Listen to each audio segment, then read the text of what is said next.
বর্তমান মুসলিম সমাজের যে অবস্থা, কঠিন মুসিবতের ভিতরে হাবুডুবু খাওয়া, বাঙালি এই মুসলিম জাতির সমস্যা কি এবং তার সমাধান কোথায়, যিনি যেরকম ভাবনা চিন্তা করা মানুষ, আমার এই প্রশ্নের উত্তরে তিনি সেই রকমের কথা বলতে পারেন। তবে আমার যেগুলো মনে হয়, মুসলিম সমাজের বর্তমানে যে সমস্যাগুলো সবচেয়ে কঠিন এবং ভয়ঙ্কর বলে মনে হয়, তার ভিতরে এক নম্বর হলো মুসলিম সমাজে সাংঘাতিকভাবে অভাব হলো তার স্বীকার করে নেওয়া ইসলাম ধর্মটাকে কর্মে রূপায়ণ করা। যদি পশ্চিমবঙ্গে 3 কোটি মুসলমান থাকেন, বাছাই করা 3 লক্ষ মুসলমান পাওয়া দুষ্কর, যারা সামগ্রিকভাবে সুন্দরভাবে আল্লাহর দেওয়া এই ইসলামটাকে পালন করছেন। ধর্ম পালন করবার ব্যাপারে মুসলিমদের ভিতরে প্রচন্ডভাবে চাহিদার অভাব। নামে মাত্র মুসলিম, ধর্মে কর্মে আদর্শে নিষ্ঠায় সততায় আমরা আমাদের জাতিটাকে প্রকৃত অর্থে মুসলিম বানাতে পারিনি।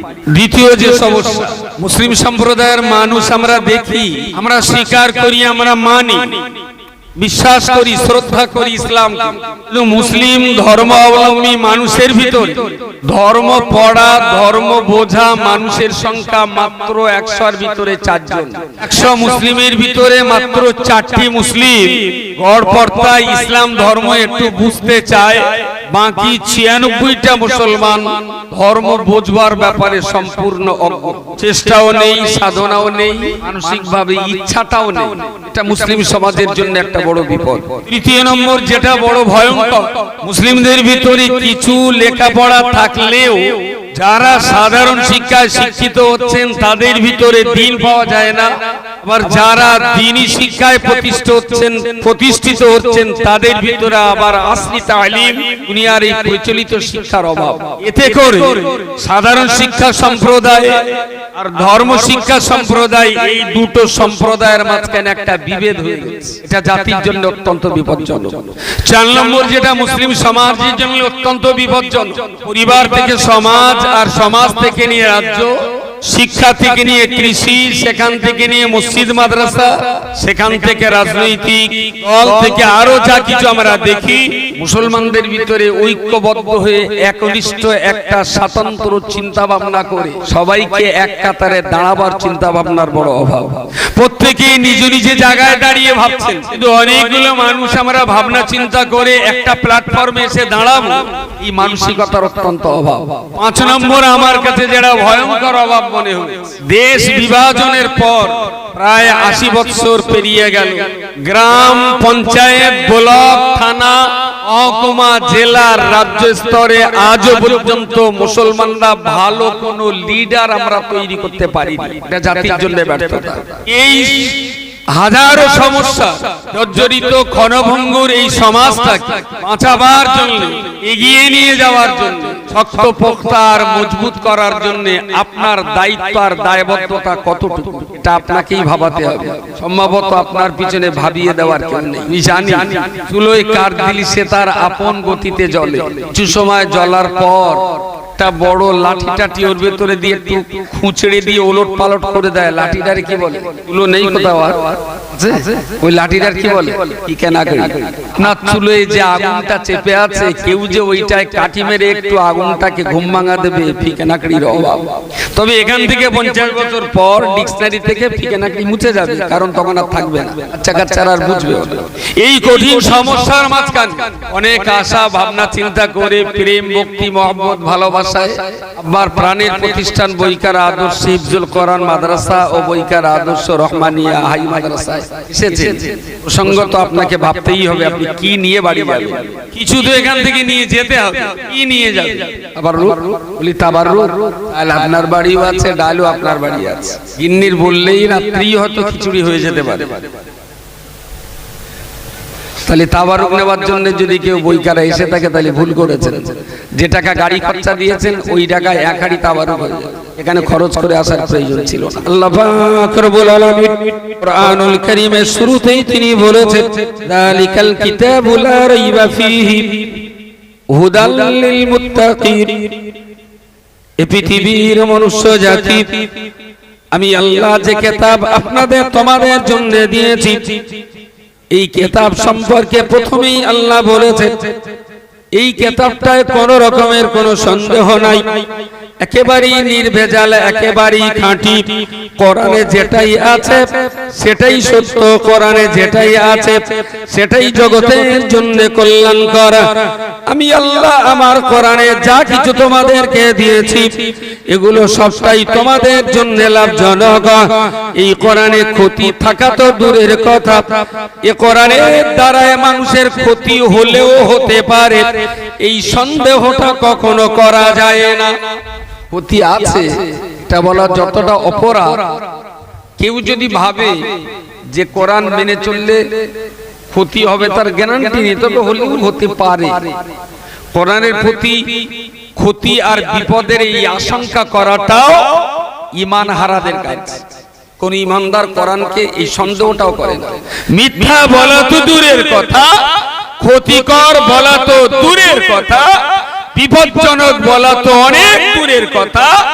আল্লাহ বলেছেন যালিকাল কিতাবু লা রাইবা ফীহি, ক্ষতি মিথ্যা হওয়া না হওয়ার ব্যাপারে সন্দেহটাও কোরআনে কোনো জায়গা নেই। সুবহানাল্লাহ বলেন। তো যে কোরআনটা আমাদের কাছে এসেছে একেবারেই সন্দেহ মুক্ত আকার, যে কোরআনে কোনো সন্দেহ নেই। এই কথাটা বলার পরই আল্লাহ বললেন হুদান লিল মুত্তাকিন, যাতে বান্দার পরের কথাগুলো বিশ্বাস করতে আর কোনো কষ্ট না হয়। হুদান লিল মুত্তাকিন, কোরআন হলো মুত্তাকি পরেজগার বান্দাদের জন্য পথ প্রদর্শক, পথ দেখাবার দায়িত্ব কোরআনের। জোরে সোরে বলুন সুবহানাল্লাহ। আল্লাহ পাক রব্বুল আলামিন কোরআনের এই আয়াতের পরপরই মুত্তাকি কাকে বলবেন, পরেজগার কাকে বলবেন, খোদা ভীরু আপনি কাকে বলবেন, আল্লাহ পাক রব্বুল আলামিন মুত্তাকি পরেজগারিতার সংজ্ঞা দিয়ে বললেন আল্লাযীনা ইউমিনুনা বিল গায়ব। মুত্তাকি তাদের বলা যাবে যাদের এক নম্বর চরিত্র হলো তারা অদৃশ্যকে বিশ্বাস করে নেবে। আল্লাযীনা ইউমিনুনা বিল গায়ব ওয়া ইউকিমুনা যারা মুত্তাকির দ্বিতীয় নম্বর শর্ত হলো যারা 5 ওয়াক্ত নামাজ পড়বে। আল্লাযীনা ইউমিনুনা বিমা উনজিলা ইলাইকা ওয়া মা উনজিলা মিন ক্বাবলিক। মুত্তাকিদের দ্বিতীয় নম্বর চরিত্র আল্লাহ বলেছেন আল্লাহ পাকের পাঠানো পূর্ব জামানার কিতাবগুলোকে যারা, পূর্ব জামানার কিতাবগুলোকে যারা একেবারেই অন্তর থেকে যারা বিশ্বাস করে নেবেন। ওয়ামিম্মা রাযাকনাহুম ইনফিকুন। মুত্তাকির চতুর্থ নম্বর আল্লাহ গুণ বলেছেন আল্লাহ পাকের সেই সমস্ত বান্দা আল্লাহ তাদের যা রুটি রুজির রিজক দান করেছেন তার একটা অংশ তারা আল্লাহর পথে ব্যয় করবে। ও বান্দা মনে রাখতে হবে যালিকাল কিতাবু লা রাইবা ফীহি। তারপরই বললেন হুদাল লিল মুত্তাকিন।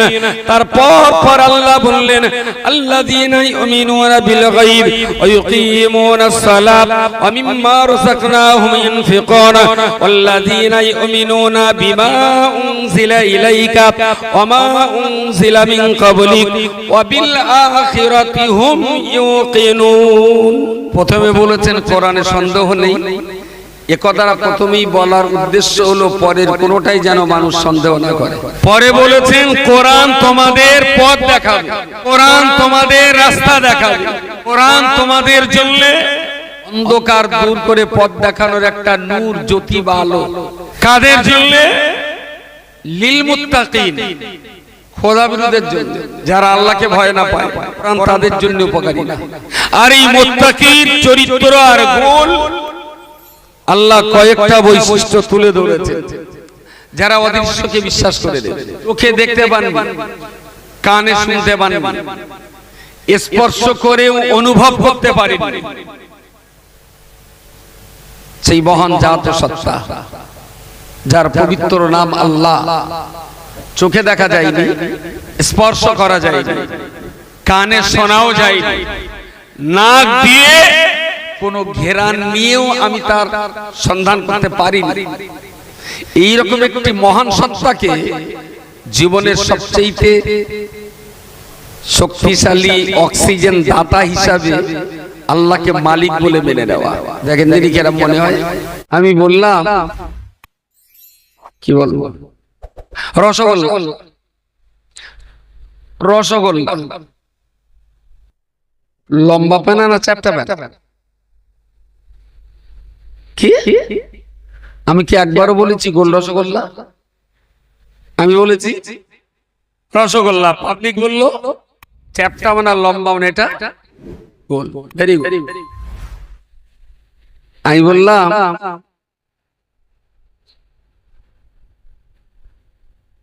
ঝাল পেনা না টক পেনা? রসগোল্লা। দোকানে গিয়ে কেউ কোনোদিন বলে না যে দোকানদার আমার 5টা মিষ্টি রসগোল্লা দাও? কোন কালে কেউ কেউ সবাই জানে রসগোল্লা মানে গোল, রসগোল্লা মানে মিষ্টি। আমি একবারও বলিনি গোল রসগোল্লা, একবারও বলিনি মিষ্টি রসগোল্লা। পাবলিক রসগোল্লার সঙ্গে এত সম্পর্ক করে ফেলেছে, রসগোল্লা বললেই ধরে নেয় এটার আকার হলো গোল, এটা দেখতে গোল, গালে দিলে মিষ্টি। Very very. আমি বললাম উজ্জে ঝাল না টক? উজ্জে উজ্জে। বাহ বাহ। তাহলে উজ্জের সঙ্গে কোন খাতির আছে? উজ্জের সঙ্গে বহুবার আপনার দিদার নসিব হয়েছে, বলে দিলেন কিন্তু। আমি বললাম নোড়া মাটি না তুলো? নোড়া নোড়া। আরে তাহলে নোড়ার সঙ্গে বহুবার জিয়ারাত আছে। প্রিয় শ্রোতা মণ্ডলী, আমার আল্লাহ পাক রব্বুল আলামিন কোরআনের অপর একটা জায়গায় বলেছেন, ইয়া আইয়ুহান নাসু উবুদু রাব্বাকুম, হে পৃথিবীর মনুষ্য জাতি, আমি আল্লাহ তোমাদের জন্য বলছি, উবুদু রাব্বাকুম, তোমরা তোমাদের প্রভুর ইবাদত করো। আল্লাহ পাক একবারও বলেননি উবুদুনি, ইয়া আইয়ুহান নাস, হে পৃথিবীর মনুষ্য জাতি, উবুদুনি, তোমরা আমার ইবাদত করো। এই কথা আল্লাহ এখানে বলেন নাই। আল্লাহ পাক বলেছেন উবুদু রাব্বাকুম, এই পৃথিবীর মনুষ্য জাতি তোমরা তোমাদের প্রভুর ইবাদত করো। বান্দা যদি জানতে চায় ওগো আল্লাহ আপনি প্রভুর ইবাদত করতে বলছেন, প্রভু কাকে বলবো? আল্লাহ পাক জবাব দিয়ে বললেন আল্লাযী খালাকাকুম, যিনি তোমাকে সৃষ্টি করেছেন, তিনি তোমার একমাত্র প্রভু। রব। ঝামেলা করেন না তো, কাজের ভেতরে ভাত ঢোকলে না বড্ড বাজে লাগে। ওই একবার করে আসতে চার সবাই দেখে বসেন, তাড়াতাড়ি বসেন।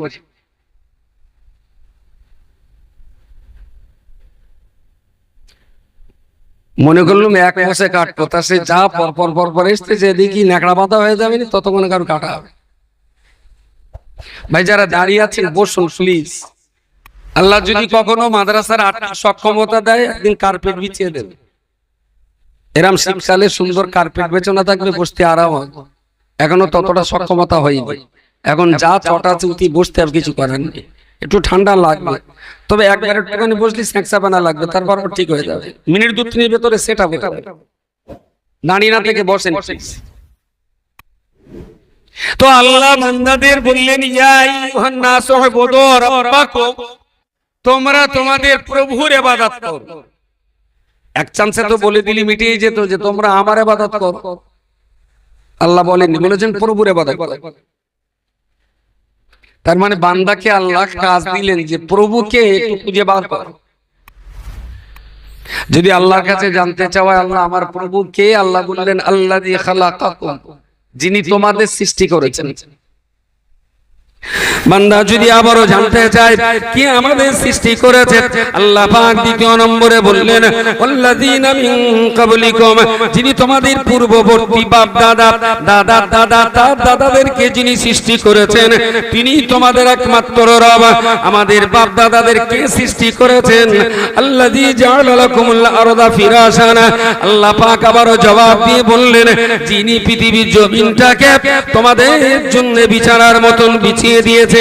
কোন সে মহান সত্তা যিনি দুনিয়ার জমিনটা আমাদের জন্য বিছানার মতন বিছিয়ে দিয়েছেন?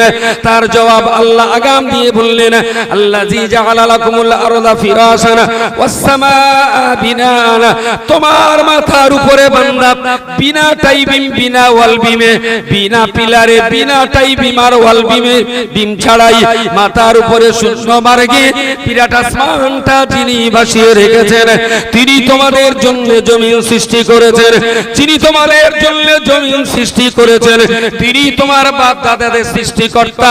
আর যিনি তোমার বাপ দাদাদের সৃষ্টিকর্তা, তিনি হলেন তোমার একমাত্র সৃষ্টিকর্তা আল্লাহ।